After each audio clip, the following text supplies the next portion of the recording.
चलिए तो हम शुरुआत करते हैं रिमोट सेंसिंग के कुछ बेसिक कॉन्सेप्ट से। और ये क्लास स्पेशली उन बच्चों के लिए है जो मेंस देने वाले हैं 2022 में। अब ये समझना ज़रूरी है कि सर इसको ज्योग्राफी के पॉइंट ऑफ व्यू से ज़्यादा समझना है या साइंस के पॉइंट ऑफ व्यू से, तो इस प्रश्न का उत्तर आपको क्लास के लास्ट में मिलेगा। मैं कुछ चीज़ें बेसिक से शुरू कर रहा हूँ, समझिएगा। यहाँ पर आपको एक शब्द दिख रहा होगा, जियोमेटिक्स। जियोमेटिक्स एक ऐसा नवीन शास्त्र है जो पृथ्वी की जितनी भी वस्तु और घटनाएं हैं उनसे संबंधित आंकड़ों को एकत्रित करने का काम करता है। ये ठीक उसी प्रकार से एक शास्त्र है जैसे केमिस्ट्री और बायोलॉजी है। जैसे केमिस्ट्री पदार्थ की संरचना का अध्ययन करता है, उसी प्रकार से जियोमेटिक्स पृथ्वी पर जितनी भी घटनाएं हो रही हैं, जितनी भी वस्तुएं हैं, उन सब के संबंध में जो आंकड़े हैं उनको एकत्रित करेगा। अगर आप यहाँ ध्यान से देखेंगे तो मैंने शब्द लिखा है वस्तु। तो वस्तु एक बोलचाल की भाषा में बोल दिया गया। यहाँ अर्थ समझना आप संपत्ति और संपदा से।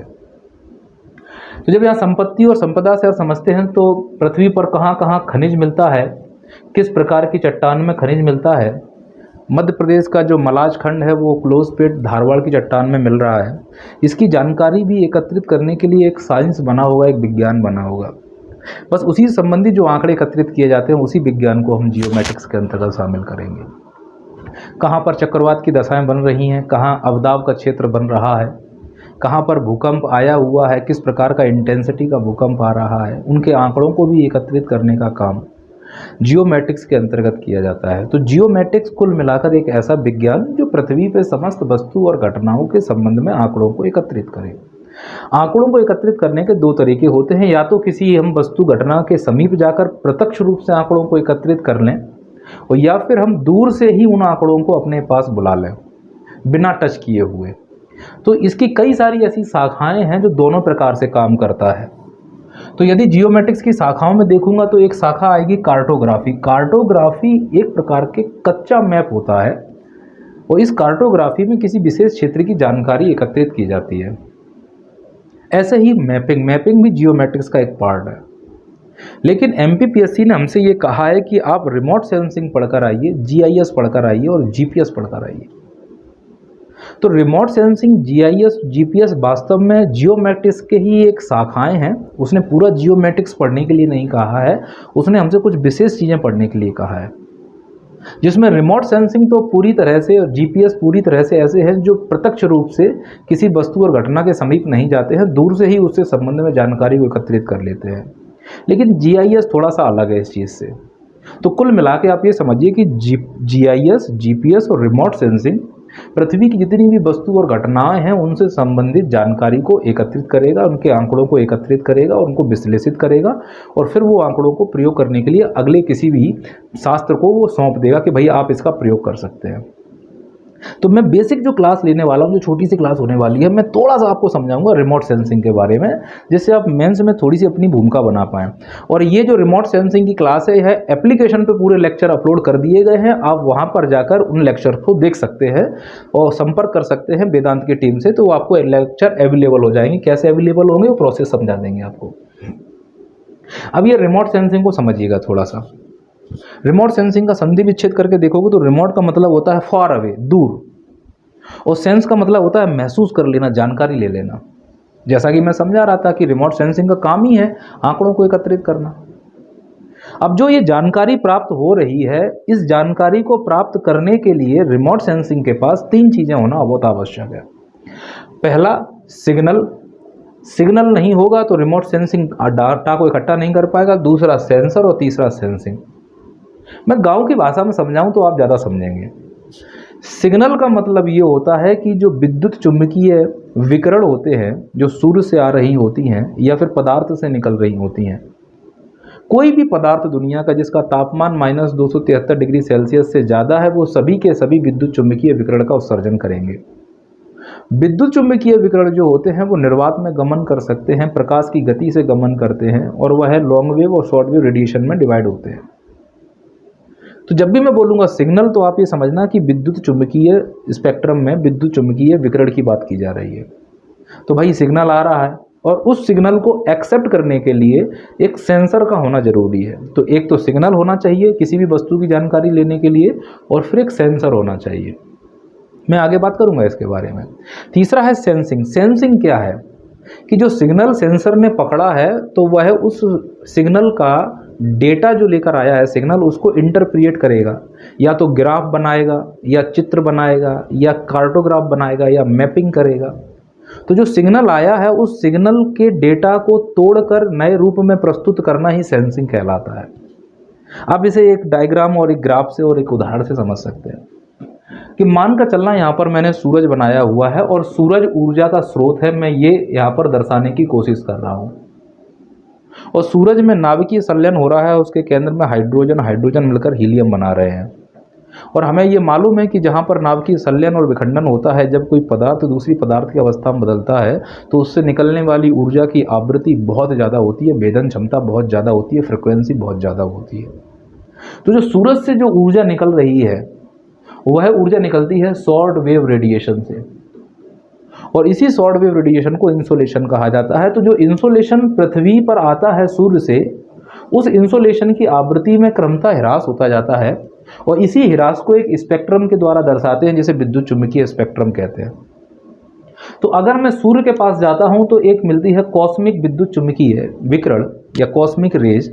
इनकी आवृत्ति बहुत ज़्यादा होती है, इनकी भेदन क्षमता बहुत ज़्यादा होती है, या किसी भी पदार्थ को भेदने की क्षमता रखती हैं। तो ध्यान से सुनना कि जो ये आ रहा है सूर्य से प्रकाश का विकिरण, इसे ही बोलते हैं विद्युत चुम्बकीय तरंगें। तो प्रकाश से आने वाली जो भी ऊर्जा का स्रोत है, इसे निर्वात में चलने की आदत होती है, इसे माध्यम की आवश्यकता नहीं है। मैं ये बोल रहा हूँ माध्यम की आवश्यकता नहीं है, किसी भी माध्यम में गमन कर सकता है, लेकिन माध्यम नहीं है फिर भी गमन कर सकता है। और ऐसी तरंगें जिन्हें माध्यम में ही चलने की आदत होती है, निर्वात में नहीं चल सकती, उन्हें यांत्रिक तरंगें कहा जाता है। और जो निर्वात में चल सकती हैं उन्हें विद्युत चुम्बकीय तरंग कहा जाता है। तो विद्युत चुम्बकीय तरंगों में सूर्य के पास जो तरंग होती है, जो विकिरण होती है, उसे हम कहते हैं कॉस्मिक। उसके नीचे आते हैं तो आवृत्ति में कमी, ऊर्जा में कमी, तो वो हो गई गामा। थोड़ा और नीचे आएंगे तो और ऊर्जा में कमी होगी, तो वो होगी एक्सरे। तो जैसे जैसे दूर से जाते जाते हैं सूर्य से दूर, वैसे वैसे इसकी तरंग दैर्घ्य में वृद्धि होती जाती है, ऊर्जा में कमी होती जाती है, आवृत्ति में कमी होती जाती है। तो इसी स्पेक्ट्रम में इस हिसाब से जो ऊर्जा आ रही है, इसी विद्युत चुम्बकीय विकिरण को मैं सिग्नल कहूँगा। आप समझिएगा थोड़ा सा इस चीज़ के लिए। मैं आपको यहाँ पे क्लियर कर दूं कि जब भी रिमोट सेंसिंग पढ़ने वाले हों तो सूर्य से आने वाली सभी ऊर्जा को सिग्नल के रूप में प्रयोग नहीं कर सकते। यानी कि हम इन तीन चीज़ों का अभी हाल में आपको समझाने के लिए हम इन तीन विकिरणों का प्रयोग नहीं करेंगे विद्युत चुम्बकीय स्पेक्ट्रम के अंतर्गत रिमोट सेंसिंग में। अभी फिलहाल ये समझना है, इसका जो एक्स्ट्रा वर्जन है उसमें समझाऊंगा कि कैसे कॉस्मिक का यूज किया जाता है अदर प्लैनेट्स के लिए। फिलहाल आप ये समझिए कि रिमोट सेंसिंग में हम इनका यूज नहीं करेंगे। अब कौन कौन सी बची हैं? तो अल्ट्रा वायलेट बची है, विजुअल बची है और इंफ्रा बची है। फिर लास्ट में नीचे आते हैं तो ये सबसे बड़ी तरंग दैर्घ्य वाली होती है, जिन्हें बोलते हैं माइक्रो और रेडियो। ये जो माइक्रो और रेडियो वेव्स होती हैं, एक्चुअली इनका प्रयोग भी अभी हम नहीं सीखेंगे रिमोट सेंसिंग में, लेकिन होगा। ध्यान सुनना, ये होता है, लेकिन हम अभी इनका प्रयोग रिमोट सेंसिंग में नहीं सीख रहे हैं। तो रिमोट सेंसिंग में सूर्य से आने वाली ऊर्जा के अंतर्गत जिस भी हम सिग्नल का उपयोग करेंगे वो तीन ही होंगे, या तो अल्ट्रा वायलेट या विजुअल या इंफ्रारेड। तो कुल मिला के इन जो तीन प्रकार की विकिरणों को अगर मैं रिमोट सेंसिंग में देखूं तो रिमोट सेंसिंग वाला इन विकिरणों को सिग्नल कहेगा। तो मेरे हिसाब से आपको एक शब्द समझ में आ गया कि सिग्नल क्या है। अब कैसे काम कर रहा है ये सिग्नल समझिएगा। कि मान लो यहाँ पर एक सफ़ेद गाड़ी खड़ी हुई है और यहाँ पर मैं लैपटॉप में बैठा हुआ हूँ, और लैपटॉप में बैठकर मैं इस गाड़ी को बाहर, मेरे अंदर घर में कैमरा लगा हुआ है, मुझे नहीं मालूम कि बाहर किसकी गाड़ी खड़ी हुई है, कैसे रंग की गाड़ी खड़ी हुई है। अब क्या होगा, सूर्य से जो स्रोत से ऊर्जा आ रही है, एक्चुअली ये विद्युत चुम्बकीय विकिरण है, और यह विद्युत चुम्बकीय विकिरण विद्युत चुम्बकीय स्पेक्ट्रम में चल रही है। विद्युत चुम्बकीय स्पेक्ट्रम में कई सारी विकिरण हैं, उन कई सारी विकिरणों में केवल हमें तीन का यूज करना है।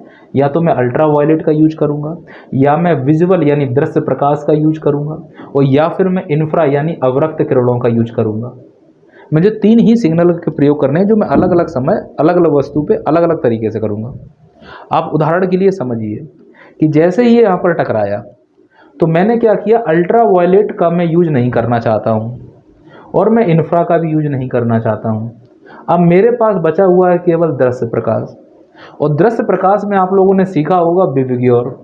विवग्योर का मतलब तो आप जानते ही होंगे, 7 रंग होते हैं जिसमें वायलेट से लेकर रेड तक इन 7 कलरों का समावेशन पाया जाता है। और हमने ये भी पढ़ा है कि यदि 7 रंगों का ये प्रकाश किसी ऐसी वस्तु पर टकराता है और टकराने के बाद अगर वो वस्तु उन सातों प्रकाशों को अवशोषित ना करके सातों प्रकाशों को एक साथ वापस कर दे तो वो सफ़ेद रंग की दिखाई देती है, और अगर वो सातों प्रकारों को अवशोषित कर ले तो वह काले रंग की दिखाई देती है। बस ये फंडा, इस चीज़ को ऐसे समझेंगे आप कि मान लो ये जो सूर्य से आने वाली विकिरण है ये हमारी गाड़ी से टकराई, और चूंकि गाड़ी से टकराने के बाद गाड़ी ने इन सात में से एक भी तरंग दैर्घ्य को अवशोषित नहीं किया, पूरी की पूरी तरंग दैर्घ्य उसने वापस कर दी, और जब तरंग दैर्घ्य वापस हो रही थी तो इसे कहा जाता है परावर्तन। एक्चुअली सूर्य से आने में और पृथ्वी में टकराने के बीच में ये चार प्रोसेस होते हैं। या तो सूर्य से आने वाला प्रकाश वायुमंडल के द्वारा या वस्तु के द्वारा अवशोषित कर लिया जाएगा, या उसका परावर्तन कर दिया जाएगा, या उसका प्रकीर्णन कर दिया जाएगा, या उसका ट्रांसमिशन यानी संचरण कर दिया जाएगा। चार प्रोसेस होते हैं। संचरण का मतलब होता है आर पार गुजर जाना। तो ये चार ही प्रोसेस होंगे। अब वायुमंडल से जब आ रहा था तो वायुमंडल के बादलों ने भी इसका कुछ ना कुछ यूज किया होगा, परावर्तन हुआ होगा, प्रकीर्णन हुआ होगा, वो सब बात की बातें हैं, बाद की क्लास में समझेंगे। आप मुद्दे की बात समझो। तो जब प्रकाश यानी दृश्य प्रकाश इससे टकराया जो कि सिग्नल है, और सिग्नल ने सातों के सातों दृश्य प्रकाश वापस कर दिए। तो जब सातों के सातों दृश्य प्रकाश वापस करेगा तो ये जाके सैटेलाइट से टकराएगा। सैटेलाइट के पास सातों प्रकाश पहुंचेंगे, और जब सातों प्रकाश पहुंचेंगे तो ये कार हमें कैसे रंग की दिखाई दे रही होती है? तो ये सफ़ेद रंग की दिखाई दे रही होती है।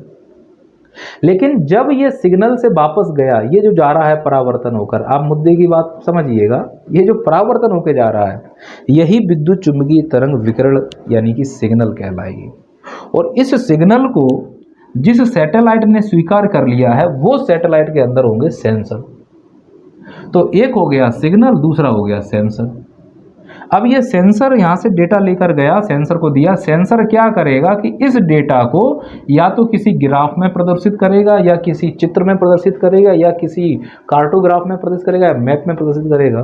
तो इसी प्रदर्शन को जो हमें दिखाई देता है डेटा फाइनली रिजल्ट के रूप में, उसे ही पूरी प्रोसेस को सेंसिंग कहा जाता है।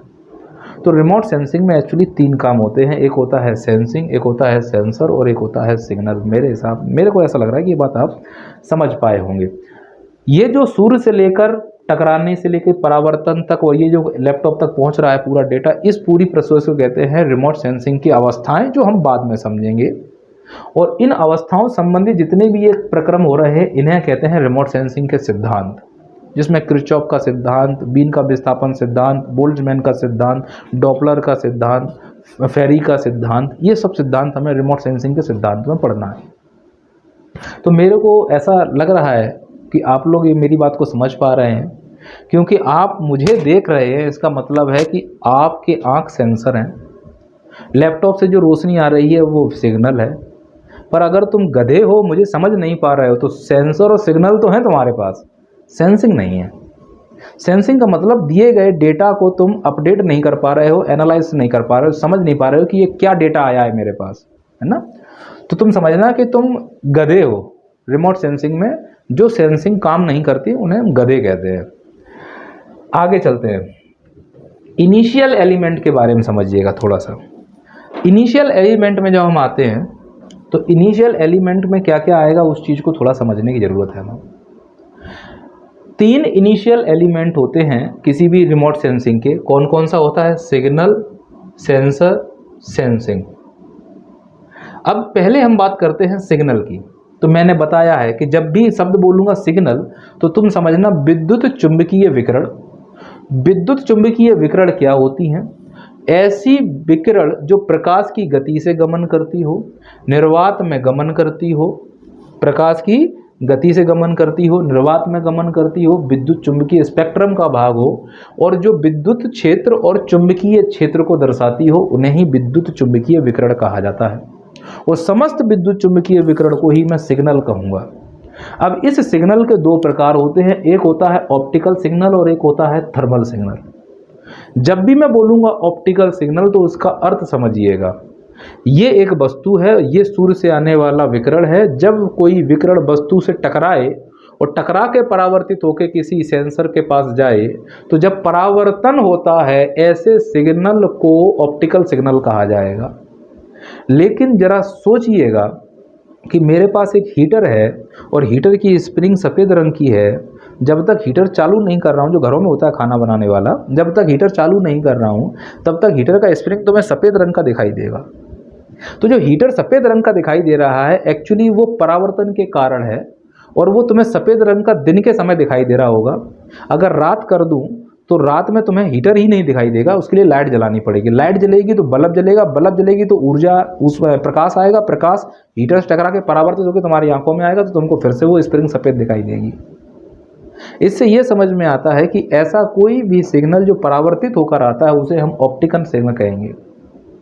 लेकिन कुछ सिग्नल ऐसे होते हैं जो परावर्तित होकर नहीं आते हैं, उत्सर्जित होकर आते हैं। जैसे जब हीटर चालू करूंगा तो हीटर लाल रंग का दिखाई देगा। अब वो हीटर जो लाल रंग का दिखाई दे रहा है वो इसीलिए दिखाई दे रहा है कि उसमें ऊर्जा का स्वयं से उत्सर्जन हो रहा है। तो ऐसे सिग्नल को थर्मल सिग्नल कहा जाता है। तो एक होती है ऑप्टिकल रिमोट सेंसिंग और एक होती है thermal remote sensing. Optical remote sensing जो डिपेंड करती है ऑप्टिकल सिग्नल से, यानी प्रकाश के परावर्तन में, और थर्मल का मतलब उत्सर्जन में। ये बात आपको समझ में आ रही होगी। सिग्नल के लिए ऊर्जा का स्रोत होना जरूरी है। अब ऊर्जा का स्रोत कुछ भी हो सकता है। मैं तो बोलता हूं कोई भी पदार्थ अपने आप में स्वयं ऊर्जा का स्रोत होता है, वह विकिरण का उत्सर्जन करता है। लेकिन रिमोट सेंसिंग में प्रमुख रूप से ऊर्जा का स्रोत है वो हम सूर्य को ही मानते हैं, और सूर्य ही समस्त ऊर्जा का स्रोत माना जाता है। अब जो विद्युत चुंबकीय विकिरण है, यानी कि जो सिग्नल है, इसमें एक शब्द यूज करता हूं, प्रकाश तरंग। ये जो प्रकाश तरंग है यह 3 भाग में बटी हुई होती है। प्रकाश तरंग में अल्ट्रा वायलेट भी शामिल होती है, विजुअल भी शामिल होती है, और इंफ्रा भी शामिल होती है। ये ध्यान रखना है आपको। मैं क्लियर कर दूं कि अल्ट्रा वायलेट यानी कि परावैंगनी किरणों का प्रयोग सिग्नल के रूप में पूरी तरह से नहीं किया जाता। उसका कारण ये है कि जो परावैंगनी किरणें होती हैं जब वो पृथ्वी पर आ रही होती हैं तो समताप मंडल में ऑक्सीजन से क्रिया करके ये ओजोन यानी ट्राई ऑक्साइड का निर्माण करने लगती हैं। परिणाम स्वरूप ये वहीं पर अवशोषित हो जाती हैं। और हमने एक नियम पढ़ा होगा आप लोगों ने बचपन में कि यदि ऊर्जा अवशोषित होकर किसी नए मास का निर्माण कर देता है तो वह ऊर्जा परिवर्तित हो जाती है और रिफ्लेक्ट नहीं हो पाती है। तो परिणाम स्वरूप जो परावैंगनी किरणें हैं वो समताप मंडल में फंस के रह जाती हैं। और रिमोट सेंसिंग तो तब काम करेगा जब कोई सिग्नल उसके सेंसर पे पहुंचेगा। अगर कोई सिग्नल सेंसर पे पहुंचेगा ही नहीं तो सिग्नल उसको काले रंग में प्रदर्शित करेगा। इसीलिए जो शर्ट आपको ये काले रंग की दिखाई दे रही है इसका कारण ही है कि जो प्रकाश, यहाँ ट्यूबलाइटें जल रही हैं, इस कमरे में लाइट जल रही हैं, वो मेरे शर्ट से टकराई तो हैं, लेकिन टकराने के बाद मेरे कैमरे तक नहीं पहुंच पाई, इसीलिए ये शर्ट आपको काली दिखाई दे रही। तो जो कैमरा है ये जो लगा हुआ है इसको वो प्रकाश की किरणें दिखी ही नहीं, इसीलिए काले रंग का दिखाई दे रहा है। और अगर सातों के सातों रंग रिफ्लेक्ट हो जाते तो सफ़ेद रंग का दिखाई देता है। तो रिमोट सेंसिंग में सिग्नल पहुंचने की बात होती है। तो रिमोट सेंसिंग में बोलूंगा सिग्नल, तो सिग्नल का मतलब विद्युत चुंबकीय तरंग, विद्युत चुंबकीय तरंग का मतलब होता है प्रकाश तरंग, और प्रकाश तरंग में 3 सिग्नल होते हैं, ultra violet signal, visual signal और infra signal. Ultra violet signal में 0.3 माइक्रोन से लेके 0.03 माइक्रोन से लेके 0.3 माइक्रोन के तरंग दैर्घ्य का ही यूज किया जा सकता है। इसके पहले और इसके बाद वाली तरंग दैर्घ्य का यूज नहीं करना है हमको, ये बात ध्यान रखना है। लेकिन मैं फिर से बोलूं कि अल्ट्रा वायलेट किरणों का रिमोट सेंसिंग में सिग्नल के रूप में बहुत कम, रेयरली यूज होता है। अभी हाल ही में लैंडसैट 8 सुना हो तो उसमें नया बैंड जोड़ा गया है, उसमें इसका यूज करते हैं जो साइरस बादल है उसका पता लगाने के लिए। मैं समझाऊंगा इस चीज़ के लिए। अब मोटा मोटा अगर कोई तुमसे डिबेट करता है, मुंह में उंगली डाल के बोलता है कि बताओ यूज करते हैं कि नहीं करते हैं, तो बोल देना करते हैं, लेकिन सामान्यतः नहीं किया जाता। क्लियर है ये बात। अब आते हैं विजुअल के बारे में। विजुअल माने दृश्य प्रकाश, और दृश्य प्रकाश में तो बचपन में पढ़ा होगा, रट रट के मर गए होगे, बेजानी, हाथी नाला, बिबग्योर। बिबग्योर में सबसे ज्यादा जो आवृत्ति तरंग दैर्घ्य कम, आवृत्ति ज्यादा और तरंग दैर्घ्य छोटी किसकी होती है? वॉयलेट की। और वॉयलेट के अल्ट्रा जाऊं तो अल्ट्रा वॉयलेट, वॉयलेट के बाद Indigo, blue, green, yellow, orange और रेड। और रेड के इधर जाएंगे तो नीच व्यक्ति मिलते हैं, नीच, इन्फ्रा, इन्फीरियर हो तुम। तो इन्फ्रा का मतलब होता है जो रेड के बाद उसे बोलते हैं इन्फ्रा रेड। तो जो दृश्य प्रकाश है उसके वॉयलेट के ऊपर अल्ट्रा वॉयलेट और रेड के नीचे इंफ्रारेड, तो इन तीनों बैंडों को मिला के बोलते हैं प्रकाश तरंग बैंड, और इन्हीं प्रकाश तरंग बैंड को बोलते हैं ऑप्टिकल सिग्नल। तो ऑप्टिकल सिग्नल में 3 चीजें शामिल होती हैं, अल्ट्रा वॉयलेट, विजुअल और इंफ्रा। लेकिन इंफ्रा का बैंड बहुत बड़ा है, 1 मिलीमीटर तक जाता है। इसीलिए इंफ्रा में एक होता है जिसे बोलते हैं हम थर्मल इंफ्रा, जो 3 माइक्रोन से लेके 1 मिलीमीटर तक जाता है। वो thermal infra actually thermal sensing के अंतर्गत काउंट किया जाएगा। ये बात आपको सिग्नल के रूप में समझ में आ रही होगी। मैंने यहाँ पर लिखा हुआ भी है कि जो इंफ्रा है उसमें एक होता है नियर इंफ्रा, एक होता है मिड इंफ्रा और एक होता है थर्मल इंफ्रा। मैं यहाँ पर क्लियर कर दूं कि जो नियर और मिड इंफ्रा है ये उत्सर्जन का काम करेंगे। उत्सर्जन समझ में आ रहा है, यानी कि ऑप्टिकल सिग्नल का हिस्सा है। और जो ये थर्मल इंफ्रा है ये काम करेंगे, सॉरी, ये जो नियर और मिड इंफ्रा है ये काम करेंगे ऑप्टिकल का परावर्तन का, और जो थर्मल है ये काम करेगा उत्सर्जन का। तो सिग्नल से जब भी बात बोलूंगा तो सिग्नल का मतलब आप समझिए कि सिग्नल का ये मतलब होगा। सिग्नल में भी विजुअल में अगर आप ध्यान से देखोगे तो इसमें 3 कलर प्रमुख होते हैं, जिसे बोलते हैं VGR। क्या बोलते हैं हम इसको? VGR, blue, green, red. इन्हें प्राइमरी कलर भी कहा जाता है। इनसे मिलकर बाकी सभी कलर बनते हैं। तो मैं जब भी विजुअल में कोई इमेज बनाऊंगा तो मैं मोस्टली किस में बनाऊंगा? VGR में बनाऊंगा। चलिए पहले तो ये बताइए सिग्नल आपको समझ में आया है कि नहीं आया? आ गया होगा। अब दूसरा शब्द समझते हैं सेंसर। सेंसर क्या होता है? सेंसर वह उपकरण है जो सिग्नल को अपने अंदर समाहित करके और उसके डेटा को आगे ट्रांसफर करने लगता है। सेंसर 2 प्रकार के होते हैं। प्राकृतिक सेंसर, इंसान में भी सेंसर होते हैं। देखिए आँख, नाक और कान। आप मुझे देख पा रहे हो अपने मोबाइल और लैपटॉप में, इसका मतलब आपका आँख सेंसर है, बिना टच किए देख पा रहे हो। नाक, कोई बदबू आती है तो आप सूंघ पाते हो। कान, आप मेरी आवाज़ सुन पा रहे हो बिना हेडफोन के, तो इसका मतलब वो सेंसर है। 2 और ऐसे सेंसर होते हैं जो टच करने पर काम करते हैं। एक जीभ है और दूसरा त्वचा है। अब आप बोलोगे सर त्वचा के पास और जीभ के पास अगर गरम गरम लोहा लाऊं तो दूर से महसूस करने लगते हैं, तो क्या वो भी रिमोट सेंसिंग के अंतर्गत काउंट होगा? तो अब किरचॉफ का नियम समझ में आएगा। किरचॉफ इस चाप का जवाब देगा, और किरचॉफ जवाब जब देगा उसके लिए आपको अगले लेक्चर देखने पड़ेंगे। अब बचते हैं कृत्रिम। कृत्रिम सेंसर 2 प्रकार के होते हैं, एक्टिव सेंसर और पैसिव सेंसर। सेंसर क्या होता है? जो सिग्नल को एक्सेप्ट करे। एक्टिव सेंसर ऐसे सेंसर होते हैं जिन्हें दूसरे के प्रकाश की आवश्यकता नहीं होती है, और पैसिव सेंसर वो होते हैं जो दूसरे के प्रकाश की आवश्यकता के अनुसार चलते हैं। आप ऐसे समझिए कि मेरे हाथ में 2 मोबाइल है, एक में फ्लैश लाइट है, एक में फ्लैश लाइट नहीं है, दोनों में कैमरा है। अंधेरे के समय जिसमें फ्लैश लाइट है वो बताइए किस प्रकार के सेंसर का काम करेगा? तो बोलोगे सर ये तो एक्टिव सेंसर है, इसकी खुद की ऊर्जा है, खुद का प्रकाश है। और जिसमें फ्लैश लाइट नहीं, अंधेरे में बेचारा वो क्या खींचेगा? तो सबरी फोटो आएंगी युगांडा रवांडा इस प्रकार के लोगों की तरह। मेरी बात आप समझ पा रहे हैं मैं क्या कहना चाह रहा हूँ? तो एक हो गया सिग्नल और एक हो गया सेंसर। अब हम आगे बढ़ते हैं। जो तीसरा नंबर है जिसे हम बोलते हैं सेंसिंग। ये बच्चों आपको समझना बहुत जरूरी है। सेंसिंग ऐसा प्रोसेस होता है जो सिग्नल और सेंसर के द्वारा इकट्ठे किए गए डेटा को किसी इमेज में कन्वर्ट करता हो। इमेज माने फोटो, उसको देखना है ना कि ये क्या इकट्ठा किया है।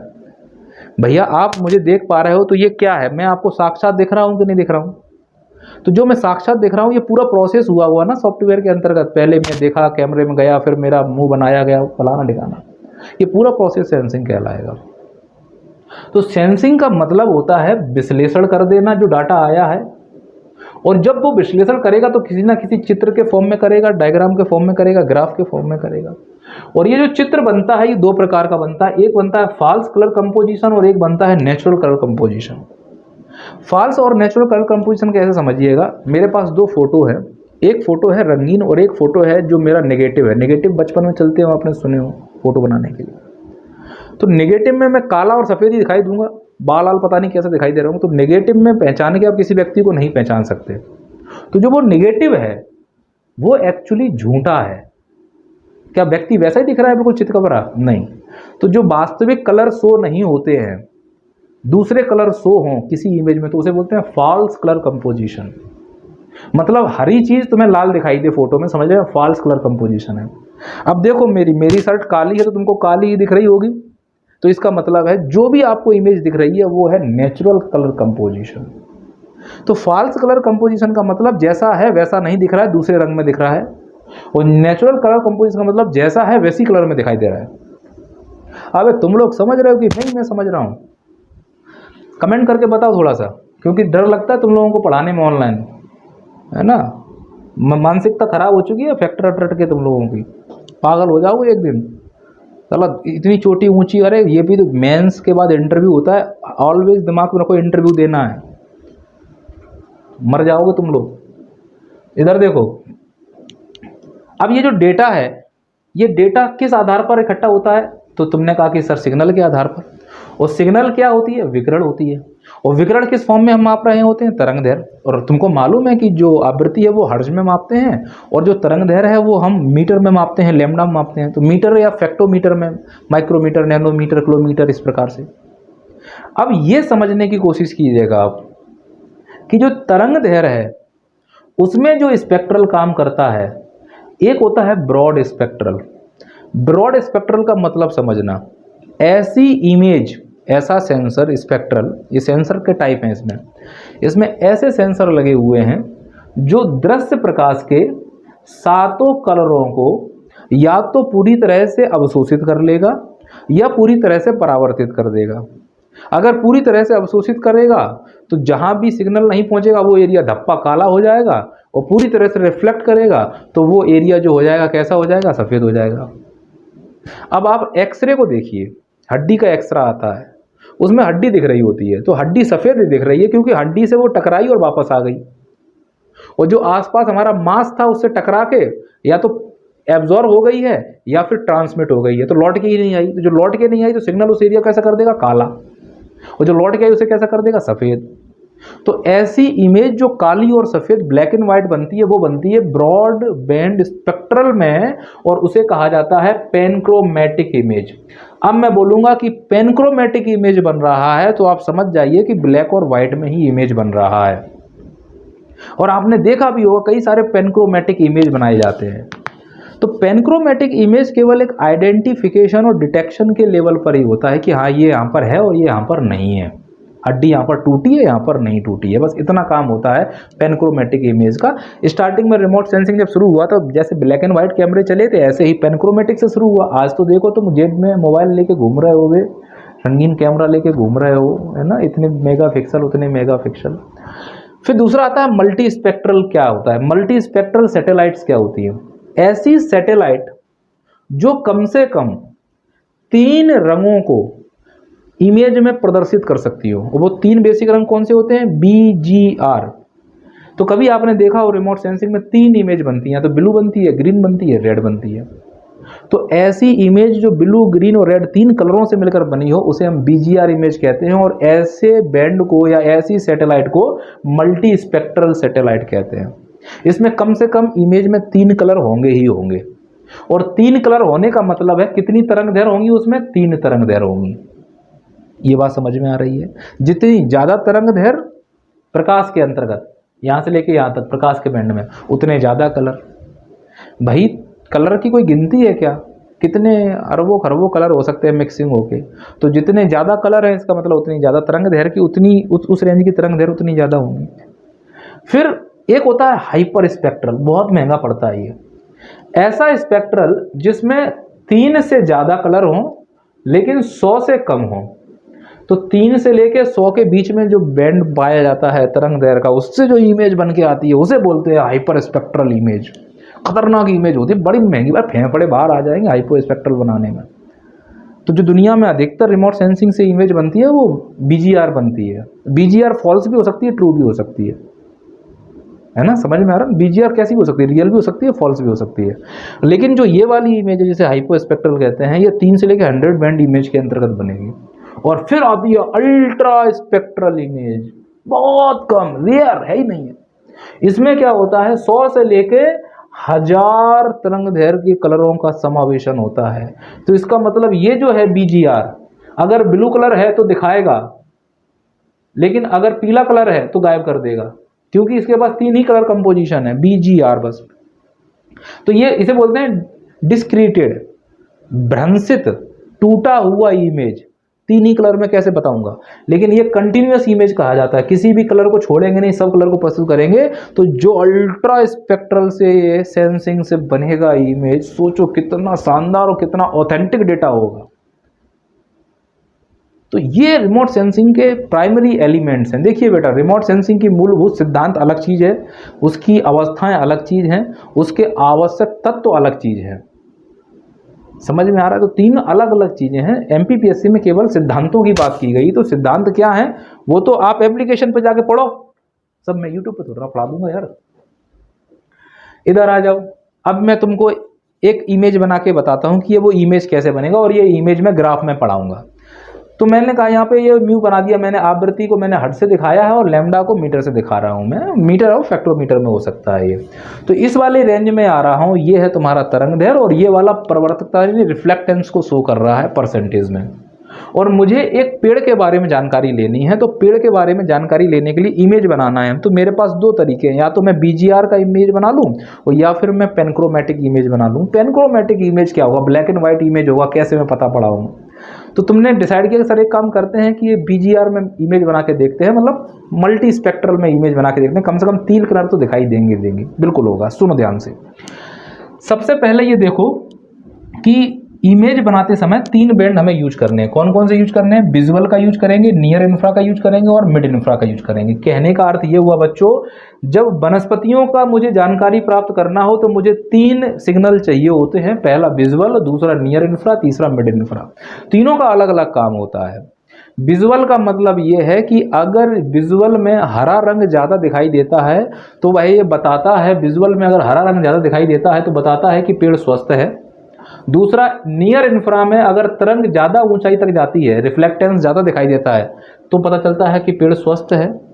और मिड इंफ्रा में अगर तरंग ज़्यादा ऊंचाई तक जाती है तो इसका मतलब है कि बाष्पोत्सर्जन ज़्यादा हो रहा है, पत्तियां शुष्क हो रही हैं। ये 3 तरीके हैं जानने के। अब प्रश्न आता है एमपीपीएससी में कि वनस्पतियों में जो स्पेक्ट्री संकेत है उसका सिग्नेचर हस्ताक्षर कीजिए और स्पेक्ट्री संकेत पर वर्णन कीजिए। अरे चक्कर आ रहा है, फेफड़े बाहर निकल रहे हैं, क्या पूछ दिया पता नहीं है।